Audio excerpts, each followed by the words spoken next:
apa yang dilakukan atau yang diduga dilakukan oleh Presiden Jokowi itu jauh lebih berat ketimbang apa yang dilakukan misalnya Presiden Richard Nixon. Presiden Richard Nixon hanya memasang alat sadap di kantor musuhnya yaitu Demokrat. Tapi Presiden Jokowi cawe-cawe dalam banyak hal. Apa yang dikatakan Denny Indrayana ini sekedar menegaskan saja Sobat Era sekalian dari apa yang kita sudah ketahui bersama, tapi kita tidak pernah menganggapnya secara serius atau kita takut mengemukakannya di publik bahwa itu adalah pelanggaran serius yang bisa bermuara kepada impeachment.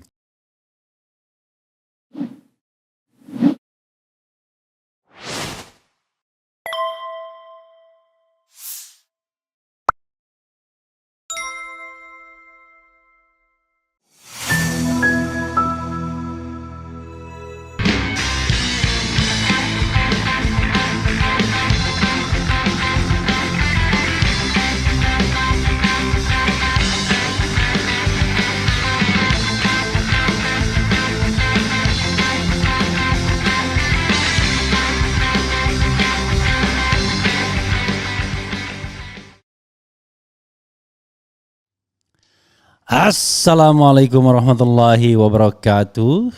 Sobat RH sekalian, jumpa lagi kita di channel yang keren ini. Keren caras. Ya sobat semuanya, lagi-lagi ini mitralior ya istilahnya apa? Tembakan brand dari Denny Indrayana yang ditembakkan berkali-kali dengan peluru kemana-mana. Kali ini Denny Indrayana mengirim surat terbuka kepada Presiden ihwal pemakzulan Jokowi. Karena Denny menganggap sudah terpenuhi unsur untuk memakzulkan Jokowi. Sobat Era sekalian, dalam negara yang terbuka dan demokratis seperti Amerika Serikat misalnya, hal seperti ini sangat subject to impeachment. Kenapa? Karena ya sebagai contoh misalnya dalam kasus Watergate, Richard Nixon itu memasang alat sadap di partai saingannya Demokrat dan itu subject to impeachment. Tetapi akhirnya yang bersangkutan tahu diri dan mengundurkan diri sebelum proses impeachment dilakukan. Nah di Indonesia presiden diduga berkonspirasi untuk menggagalkan Anies dan lain sebagainya. Tapi DPR diam saja. Termasuk juga misalnya diam saja dalam kasus KM50 dan lain sebagainya. Padahal impeachment, the trial of impeachment adalah mekanisme yang diatur oleh konstitusi. Yang tidak boleh itu makar, yaitu merebut kekuasaan, menjatuhkan pemerintahan yang sah. Tetapi mengusulkan impeachment itu adalah hak konstitusional bila mana warga negara menganggap bahwa presiden sudah melanggar atau melakukan pelanggaran hukum berat atau melakukan perbuatan tercela atau tidak lagi memenuhi syarat sebagai presiden dan atau wakil presiden. Yang paling penting mekanismenya adalah ke DPR, MK, DPR dan Majelis Permusyawaratan Rakyat. Itu ya Sobat Era sekalian. Nah sekarang coba kita lihat soal yang terkait dengan tembakan Denny yang terbaru. Ini yaitu dia mengungkapkan bahwa ada alasan untuk melakukan impeachment terhadap presiden. Coba kita bacakan versi aslinya yang dikirimkan juga kepada RH Channel ya, yang ditandatangani sendiri oleh Denny Indrayana. Luar biasa ya. Oke, kita membutuhkan orang-orang seperti Denny yang mau mengungkapkan sesuatu apa adanya tanpa khawatir. Karena kalau semua orang takut dan khawatir berat juga kita hidup ini ya. Kepada yang terhormat pimpinan DPR Republik Indonesia perihal laporan dugaan pelanggaran impeachment Presiden Joko Widodo. Sebelumnya Sobat Era sekalian, saya membuat polling yang barangkali tetap bisa terus diisi mengenai apakah Anda dukung tuntutan Demokrat agar cawapres Anies segera diumumkan Juni ini. Kalau tidak akan evaluasi dukungan terhadap Anies. Ini agak ketat, makanya saya up lagi. Yang mendukung Demokrat itu 59%, yang tidak mendukung Demokrat 41%. Jadi agak ketat. Ini menarik ya untuk pertama kalinya suatu tema dilontarkan di polling dan hasilnya ketat. Silakan Sobat Era sekalian terus mengisi polling ini karena menarik untuk melihat bagaimana aspirasi. Kalau bisa sampai 100.000 ya, ini baru 55.000. Oke, kita bacakan ya. Dengan hormat, semoga Ibu dan Bapak pimpinan DPR RI selalu sehat dan dalam lindungan Allah Subhanahu wa Ta'ala. Izinkan saya menyampaikan laporan dalam surat terbuka ini. Situasi politik dan hukum kita yang sedang tidak normal. Banyak saluran aspirasi ditutup, bahkan dipidanakan. Salah satunya adalah yang dialami oleh Haris Azhar dan Fathia Maulidiyanti. Mereka dikriminalisasi karena menyampaikan kritik dan pengawasan publiknya. Karena itu saya terpaksa membawa mata dan hati rakyat untuk ikut mencermati laporan ini. Saya berpendapat Presiden Joko Widodo sudah layak menjalani proses pemeriksaan impeachment pemakzulan karena sikap tidak netralnya alias cawe-cawe dalam Pilpres 2024. Sering saya katakan sebagai perbandingan, Presiden Richard Nixon terpaksa mundur karena takut dimakzulkan akibat skandal Watergate, yaitu ketika kantor Partai Demokrat Amerika dibobol untuk memasang alat sadap. Pelanggaran konstitusi yang dilakukan Presiden Jokowi jauh lebih berbahaya sehingga lebih layak dimakzulkan. Berikut adalah dugaan pelanggaran impeachment yang dalam pandangan saya patut diselidiki oleh DPR melalui hak angket. 1. Presiden Jokowi menggunakan kekuasaan dan sistem hukum untuk menghalangi Anies Baswedan menjadi calon presiden. Bukan hanya Yusuf Wanandi CSIS yang dalam acara Rossi di Kompas TV hakul yakin memprediksi bahwa pihak penguasa akan memastikan hanya ada 2 paslon saja yang terdaftar di KPU untuk Pilpres 2024. Saya sudah lama mendapatkan informasi bahwa memang ada gerakan sistematis menghalang-halangi Anies Baswedan. Semua orang sudah tahu tapi diam saja. Oke, saya bertanya kepada Rahlan Nasidik, Richard Nixon, Rahlan Nasidik, kenapa Presiden ke-6 SBY di pertengahan September 2002 menyatakan akan turun gunung mengawal pemilu 2024? Menurut Rahlan itu karena seorang tokoh bangsa yang pernah menjadi wakil presiden menyampaikan informasi yang meresahkan kepada Pak SBY. Sebelumnya sang tokoh bertemu dengan Presiden Jokowi dan dijelaskan bahwa pada Pilpres 2024 hanya akan ada 2 capres, tidak ada Anies Baswedan yang akan dijerat kasus di KPK. Hak angket DPR harus dilakukan untuk menyelidiki apakah ada tangan dan pengaruh kekuasaan Presiden Jokowi yang menggunakan KPK, Kejaksaan Agung dan Kepolisian untuk menjegal Anies Baswedan menjadi kontestan dalam Pilpres 2024. 2. Presiden Jokowi membiarkan Kepala Staf Kepresidenan Muldoko mengganggu kedaulatan Partai Demokrat dan ujungnya pun menyebabkan Anies Baswedan tidak dapat maju sebagai calon presiden dalam Pilpres 2024. Oke, kita bacakan terus ya. Ini baru halaman 1.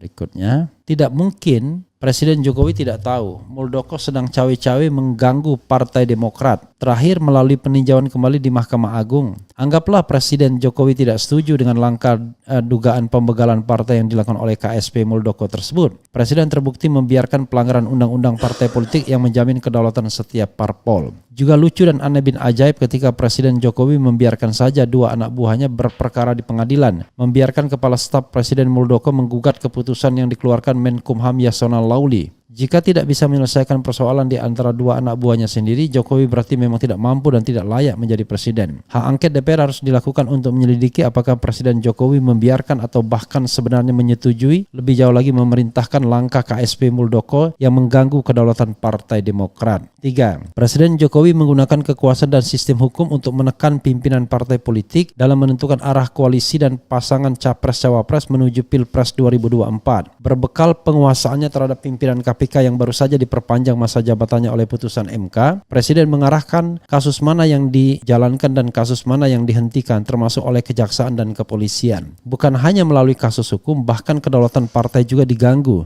Jika ada tindakan politik yang tidak sesuai dengan rencana strategi pemenangan Pilpres 2024, Soeharto Monoarfa misalnya diberhentikan sebagai ketua umum partai. Ketika saya bertanya kepada seorang kader utama P3 kenapa Soeharto dicopot, sang kader menjawab ada beberapa masalah tetapi yang utama karena 4 kali bertemu Anies Baswedan. Ketika Sutrisno Bahir menanyakan kenapa P3 tidak mendukung Anies Baswedan, padahal mayoritas pemilihnya menghendaki demikian dan akibatnya P3 bisa saja hilang di DPR pasca pemilu 2024, Arsul Sani menjawab, P3 mungkin hilang di 2024 jika tidak mendukung Anies, tetapi itu masih mungkin. Sebaliknya jika mendukung Anies sekarang dapat dipastikan P3 akan hilang sekarang juga karena bertentangan dengan kehendak penguasa. Ini cermin pimpinan yang ketakutan. P3 nggak akan hilang, yang hilang itu ya paling pengurusnya saja. Tapi kalau seandainya tough ya, ini kan susahnya orang-orang penakut susah ya, takut miskin, takut hilang jabatan ya. Hak angket DPR harus dilakukan untuk menyelidiki apakah Presiden Jokowi menggunakan kekuasaan dan sistem hukum untuk menekan pimpinan partai politik dalam menentukan arah koalisi dan pasangan Capres-Cawapres. Demikian laporan dugaan pelanggaran impeachment Presiden Joko Widodo ini. Saya sampaikan meski sadar bahwa konfigurasi politik di DPR saat ini sulit memulai proses pemakzulan. Sebagai warga negara yang mengerti konstitusi, saya berkewajiban menyampaikan laporan ini. Saya tidak rela Undang-Undang Dasar 1945 terus dilanggar oleh Presiden Joko Widodo demi cawe-cawenya yang bukanlah untuk kepentingan bangsa dan negara, tetapi dalam pandangan saya adalah semata untuk kepentingan pribadi dan demi oligarki bisnis di belakangnya. Melbourne, 7 Juni 2023, Profesor Denny Indrayana, SHLLM, PhD.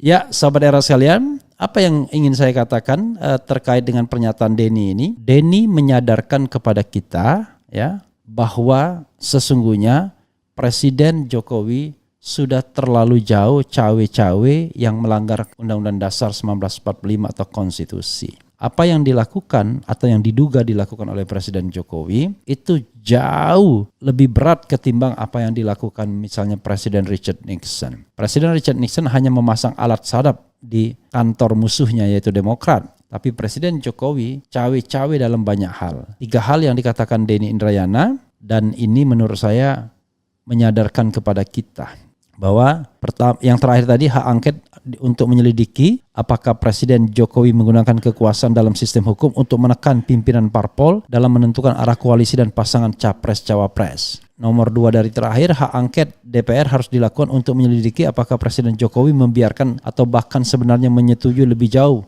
lagi memerintahkan langkah KSP Muldoko yang mengganggu kedaulatan Partai Demokrat. Kemudian juga hak angket DPR harus dilakukan untuk menyelidiki apakah ada tangan dan pengaruh kekuasaan Presiden Jokowi yang menggunakan KPK, Kejaksaan Agung, dan Kepolisian untuk menjegal Anies Baswedan menjadi kontestan dalam Pilpres 2024. Jadi sobat era sekalian, ini adalah masalah-masalah yang sangat serius sebenarnya. Ini adalah gangguan terhadap demokrasi kita. Padahal kita tahu alasan untuk melakukan reformasi dengan korban nyawa itu adalah ketika kita sudah muak, kita sudah gerah dengan kungkungan kekuasaan otoriter Orde Baru. Nah sekarang justru kita mengarah pada otoritarianisme lagi, mengarah kepada tindakan-tindakan KKN lagi, mengarah pada kesewenang-wenangan penguasa yang tidak lagi menghormati konstitusi.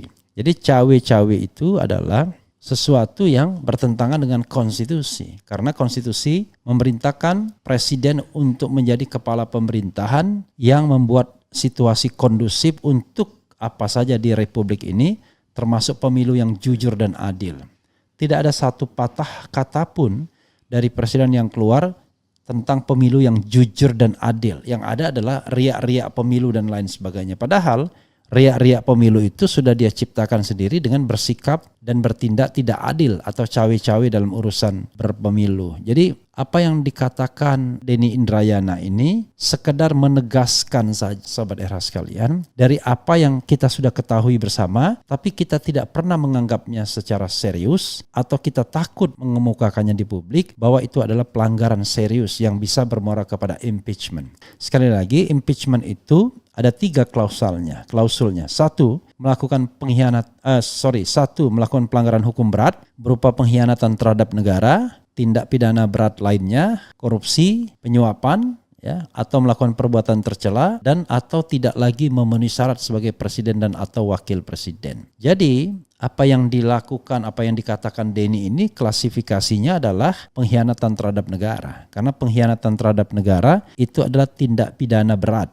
Pertanyaannya adalah apakah kemudian harus dilakukan terlebih dahulu proses sidang di pengadilan untuk membuktikan bahwa presiden sudah melakukan pengkhianatan terhadap negara? Enggak. Presiden tidak diadili ya, selama dia menjadi presiden tidak pernah diadili di pengadilan negeri. Dia hanya bisa diadili di pengadilan politik DPR dan pengadilan hukum Mahkamah Konstitusi. Untuk apa saja? Kalau misalnya presiden dianggap melakukan pelanggaran ringan, ya nanti orang akan melihatnya apakah ini kualifikasinya sebagai perbuatan tercela atau tidak. Misalnya presiden kedapatan lagi main kartu misalnya. Nah itu juga proses to impeachment tetapi tidak dibawa ke pengadilan negeri, dia dibawa ke pengadilan politik dan pengadilan Mahkamah Konstitusi. Dan Denny bukan tidak tahu sobat era sekalian bahwa konfigurasi politik hari ini membuat presiden percaya diri. Karena jangankan memproses impeachment, bersuara untuk impeachment saja barangkali anggota DPR pada sakit gigi semuanya. Padahal apa yang dikatakan Denny ini serius, harus diinvestigasi. Makanya dia mengajukan hak angket terlebih dulu, tidak langsung hak menyatakan pendapat. Itu artinya Denny juga memberikan ruang kesempatan bagi investigasi, ya. Jadi ruang untuk membuktikan kebenaran dari isu atau tudingan ini. Kalau sudah terbukti barulah dilakukan HMP, hak menyatakan pendapat. Jadi nggak ujuk-ujuk hak menyatakan pendapat, karena apa-apa kan harus dibuktikan terlebih dahulu. Tapi rumor bukan berarti tidak ada sumbernya. Kalau kita bicara misalnya asap dan api, tidak mungkin ada asap kalau tidak ada api. Sobat semuanya, ngeri-ngeri sedap apa yang disampaikan Denny Indrayana ini ya. Oke, coba kita bikin polling. Saya bikin teksnya ya biar nggak salah. Apakah Anda mendukung ya usul Denny agar DPR menggunakan hak angket dalam rangka impeachment ya, dalam rangka pemakzulan JKW. Jadi yang diusulkan ini sekali lagi menggunakan hak angket ya, belum langsung maksulkan begitu saja, belum menggunakan hak menyatakan pendapat. Jadi apakah Anda mendukung usul Denny agar DPR menggunakan hak angket dalam rangka pemakzulan Jokowi ya? Kemudian A, mendukung ya, kita terus mendukung Denny biar jelas ya. B, tidak mendukung Denny. Saya sengaja dua saja ya, mendukung Denny dan tidak mendukung Denny. Sekali lagi, apakah Anda mendukung usul Denny agar DPR menggunakan hak angket dalam rangka pemakzulan Jokowi? Mendukung Denny, tidak mendukung Denny. Kita postkan ya. Jadi apa yang dikatakan Denny ini adalah mata pelajaran hukum tata negara yang luar biasa Sobat Era sekalian. Di mana kita mulai terbiasa dengan pelanggaran-pelanggaran, tetapi kita lupa bahwa konstitusi kita sudah menuliskan ayat-ayat tentang pemakzulan yang jelas, rigid, dan Anda tidak boleh melampaui itu sesungguhnya. Kita menganggapnya hal yang biasa-biasa saja yang namanya cawe-cawe dan lain sebagainya. Cawe-cawe untuk menggagalkan Anies Baswedan, cawe-cawe merebut Partai Demokrat, kemudian cawe-cawe menekan pimpinan partai politik. Itu tiga hal yang disampaikan oleh Denny Indrayana. Silakan Sobat Era sekalian memberikan komentar dan juga membuat berpartisipasi dalam polling yang saya buat ya. Coba kita bacakan komentar Sobat RH sekalian dalam konteks ini ya. Saya hanya termangu ketika Denny menuliskan tiga hal ini dan baru tersadar bahwa ini adalah pelanggaran konstitusi yang serius sesungguhnya dalam sebuah negara demokrasi yang civilized, yang tidak boleh membiarkan intervensi dan ketidakadilan baik dalam bidang ekonomi, hukum maupun politik. Oke. Coba kita bacakan komentar Sobat RH terkait dengan ini. Ngeri-ngeri sedap memang, tapi sekali lagi Denny Indrayana menggunakan hak konstitusionalnya. Jadi constitutional right untuk menyampaikan kepada DPR. Kenapa surat terbuka? Ya biar publik juga mengetahuinya. Karena ini kan urusan publik atau public affairs. Oke. Tetap Anies Baswedan 2024. Dalam konteks ini saudara sekalian saya hanya ingin membacakan yang terkait dengan usul Denny saja ya. Ini mohon maaf ya. Kemudian sungguh mantap sekali ulasan Prof. Oke. Kemudian apa lagi ya? Oke, sepertinya bagus, harus ada yang membuat mereka sibuk. Jangan kelompok oposisi saja yang mereka bikin sibuk. Semoga Denny Indrayana lain muncul. Surat Bung Denny hendaknya juga diikuti oleh kalangan akademisi atau kelompok masyarakat sipil yang mencintai penegakan hukum, demokrasi, dan keadilan. Iya, jangan sampai kemudian setelah kejadian kita baru tersadar ya. Oke, Bang Refli hari ini kolom komen banyak buzzer wakakak, nggak apa-apa ya. Saya hanya ingin membacakan yang relevan dengan Denny aja. Bung RH, seandainya TNI dan Polri mau menjaga kenetralannya, saya yakin kecurangan sempit untuk bergerak dan pasti bongkar terus Bang RH kebobrokan rezim. Oke, saya tidak membongkar, saya hanya membacakan apa yang dituliskan Denny dan setuju dengan isinya. Karena ini perkara serius, hanya memang tidak banyak orang yang frankly speaking seperti Denny untuk menyampaikannya di ruang publik. Oke, kemudian kita lihat coba komentarnya. Saya dari pelosok terpencil sangat setuju dengan surat terbuka Prof. Denny. Saatnya DPR melakukan fungsinya eksekutif, legislatif, yudikatif. Setuju pisan usulan Bang Denny. Rakyat mendukung tapi DPR-nya bagaimana? Karena mayoritas suara di DPR itu suara PDIP, apa mau? Itu soal lain ya. Yang penting kita berusaha dulu. Sangat mendukung usulan Denny. Elit politik politik harus ada yang menjadi komando untuk gerakkan rakyat karena negara dalam bahaya. Secepatnya, jangan tunda-tunda. Pasuruan hadir, Jokowi Sotoloyo. Sotoloyo ya.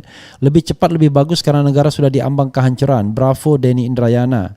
Saya mendukung pakai banget, sangat mendukung. Denny Amigos Ura, apa maksudnya? Saya dukung, hanya pemakzulan yang bisa stop kekuasaan anak-anak. Oke. Mendukung justru mengusulkan makar. Ada yang bilang makar ya. Jadi makar itu kalau Anda menghentikan kekuasaan atau mengambil alih kekuasaan dengan cara kekerasan. Ini adalah seorang warga negara yang mengusulkan kepada DPR agar dilakukan yang namanya impeachment. Sebenarnya ada satu hal lagi, itu soal dugaan tidak lagi memenuhi syarat ya. Oke, itu saja sobat sekalian. Tentu ini memunculkan pro dan kontra, tapi marilah kita dewasa dalam politik, dan dewasa itu juga mudah-mudahan mendewasakan demokrasi kita agar demokrasi kita terjaga, tidak menjadi demokrasi sontoloyo, demokrasi yang dikendalikan oleh oligarki, tapi demokrasi yang genuine di mana people participation itu dihargai, ya, diapresiasi, bukan dikriminalisasi.